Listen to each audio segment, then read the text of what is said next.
May isang video inilabas yung kampo ni Saldico at itinuturo niyang mastermind ng insertion ay mismo ang Pangulo ng Pilipinas, si President Marcos, at ang halaga ng insertion ay 100 billion pesos.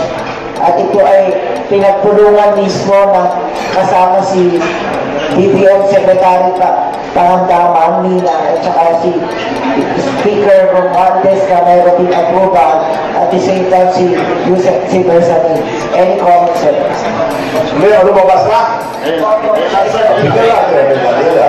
natin. Pwede lang. Pwede na ba sa inyo? Ay, papasalamat ko, sabi ko. Papasalamat ako.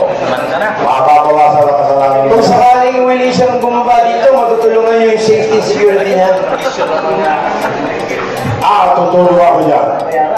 Hindi dapat gobyerno Kung may message ka naman kay Saldico. Taong bayan. Saldico, kung sinabi mo yan, taong bayan ang puprotektahan sa'yo. Yes.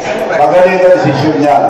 Sinabi ko rin sa mga nandito na binimbisiga sa Senado, ituloy niyo po ang katotohanan lang, yun lang ligtas nyo yung katotohanan. Yan lang ligtas mo, Congressman Saldico. Sinabi mo ang totoo. Thank you and my congratulations. May isang video inilabas